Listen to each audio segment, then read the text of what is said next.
Got into the worst fight with petty boyfriend and he wanted to make out after calling me a liar. So we were on a trip and having some problems with plannings and schedule. We had a lot of fights and trust issues before the trip. During the trip he was getting mad at me for changing my mind about the food I'm ordering or getting pissed at me for wanting chocolate, and when I dropped my phone by accident he sternly said, "I'm disappointed in you," to me in public, in front of everyone. After a very tiring trek we slept with the lights on so he could watch his show next to me while I'm sleeping. I didn't say anything. I wake up at 5 a.m. due to the lights and I see he is awake and talking and looking out the window. I tell him to switch off the light multiple times. He doesn't do it and comes back to sleep and tells me to switch it off since I'm awake now. I sorta yelled at him while half asleep. Then later when we were awake he straight up called me a liar, that I made up this situation to guilt trip. That the last few days I've been doing things to make him feel guilty on purpose by being upset or pissed. He was very detailed about all our fights being my fault. Like, yeah, I was pissed but so was he, and I thought those are just normal arguments you might have in a frustrating situation and get over it. Anyway, so he kept yelling at me after waking up and just saying mean things, but what hurt most is how untrue it was.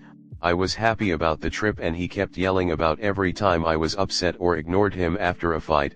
It was to guilt trip him into an apology. He was really loud and didn't believe a single thing I said, that it's not true, and it freaked me out and I got teary and started silently crying, and it didn't make a difference to him. I have never cried during a fight.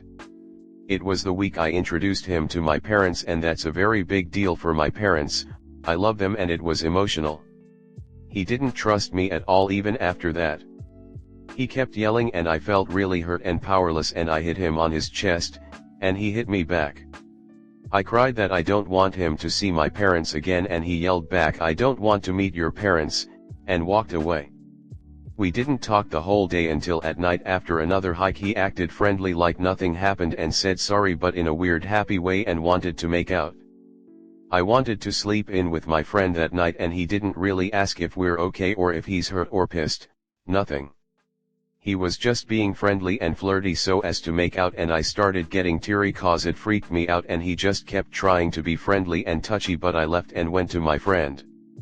P.S. We had been dating 2 years and he's never friendly after a fight.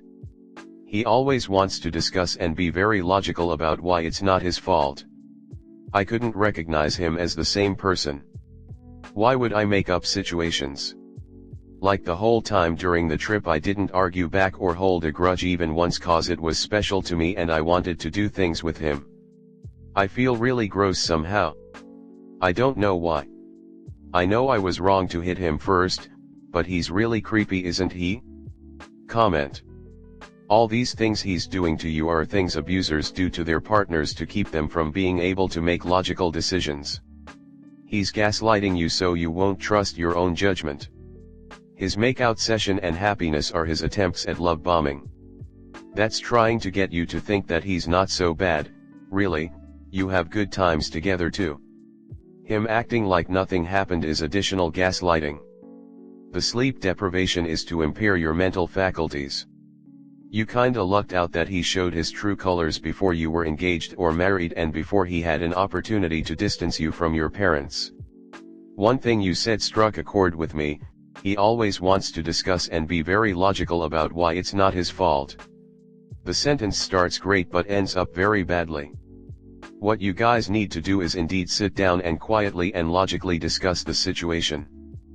But instead of talking about why it's not his fault, you try to uncover the root of your bickering. It will probably be difficult to do because it can get emotional and accusatory, but you need to try. You need to be able to tell each other, when you do ABC, it makes me feel XYZ. Can you explain to me why you do ABC? Can we think about how to avoid ABC? You take turns telling it to each other, until you fully peel the onion and get to the core truth of this relationship and identify what's fueling your arguments. This is way easier said than done, trust me, I get it. But you need to stop focusing on the daily bickering and hone in on the core issues that fuel them. Next story 2. Am I asking for the bare minimum or am I pressuring my boyfriend? I have been dating my boyfriend for 5 years now. We have gone through a lot together but love each other nonetheless. His love language is physical touch, so like hugging, cuddling, head rubs etc. Mine is acts of service and receiving gifts. I don't like when people touch me, so I've had to really come out of my comfort zone to make sure I make him feel loved. It is something that we have discussed, and he openly admitted that without me hugging him back and or being affectionate when he is, it makes him feel rejected. So for the past 2 years, it's been a steady incline. He didn't start working until last year, so I've always had to stifle the need for wanting gifts and presents. So I made sure that whatever I want I got myself to fulfill my needs, but I also feel like my partner should be doing that. Again, I understand. He has not had a job, so I can't pressure that. He did end up getting a job, but he will sometimes buy me like a single lollipop or a small treat. I am and always will be forever grateful for anyone to make effort for me. The problem is I hate sweets.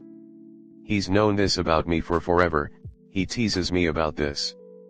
When I asked him why he buys me the stuff knowing I don't like sweets, he said, "I know you're trying to lose weight, so I don't want to get you chips." That reasoning sounded legit, but once in a while, he also bring me a huge box of food, which is what I love getting, so I never understood that. Again, very happy for the effort, but it's something that rarely happens. I recently talked to him and I said, you don't have to be giving me $100 or anything. Even leaving $5 with me so I can go to the corner store and buy something I like is fine. I don't care what it is as long as it's not sweets and you're doing something for me. I said even if you don't have money, you just making something for me would be fine.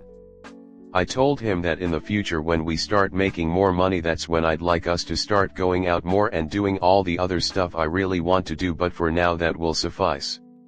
A pair of socks, some cheap earrings you thought I like, any kind of food except sweets. And it doesn't have to be everyday thing, I just want something. His response was okay, but also showing me his account details, so without saying it, he's basically saying I can't do that right now, stop pressuring me. I feel bad for bringing it up, but I also wonder if I'm asking for the bare minimum. P.S. I always buy him stuff. I'll always give him money when needed. Whenever I am shopping for myself online, I'd buy him something too. So it's not like I'm not giving him anything. Also, I cook for him. I cook for him at my house, I cook for him at his house, but mostly my house, and I help him clean. So it's not like I'm not doing anything. I'm also good if he makes popcorn, or some fried chicken and we sit and watch a movie. I just want something he doesn't have to spend a lot of money, and I said that he doesn't need to spend any money at all. Just do something for me. Comment. You could suggest he wakes you up with a cup of coffee? Makes you breakfast in bed? Gives you a massage? Your love languages don't overlap, so that is tough. If that is his go-to answer, you might not be compatible. I realize that sucks, but, if that is the case, it is what it is. Effort is always given to those any love, sometimes it is easier, sometimes not. Most people tend to choosing partners who naturally love them easily. I wish you and yours well. Next story 3. Married 5 years. Wife does not seem to appreciate my stress as being valid. Should I carry on as I am or challenge it? My wife and two have been together for about 5 years. We are both 34. We have 2 kids under 4 who are very hard work. My wife is great with the children. She wants to be a stay-at-home mom, which is a huge financial pressure. While I have a good day job, this would not be nearly enough to cover our bills and mortgage, so I have started multiple online business that after many years of trying are now successful. This allows her to take a full-time income and be a stay-at-home mom. While she does do a lot of the work involved, e.g. packing orders and responding to emails etc., the ultimate success or failure lands at my door in terms of the online advertising and ensuring it actually is making money. In my mind, my priority is keeping everything afloat, and I am up at 5 a.m. every day to ensure things keep ticking over.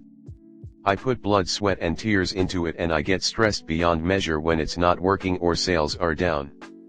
I know that being a stay-at-home mom is exceptionally hard, and there is no shortage of people who are of the opinion that it is a much harder job than going to work, which I do agree with.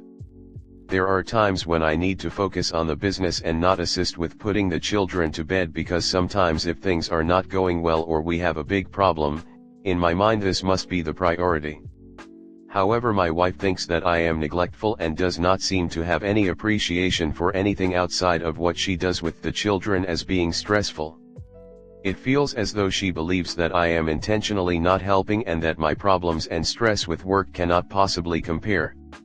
It feels like she wants the old-fashioned lifestyle of being a stay-at-home mom but is not okay with the work involved from me, and all hell breaks loose when I am not able, for 1 or 2 nights ever so often, to help with putting the kids down.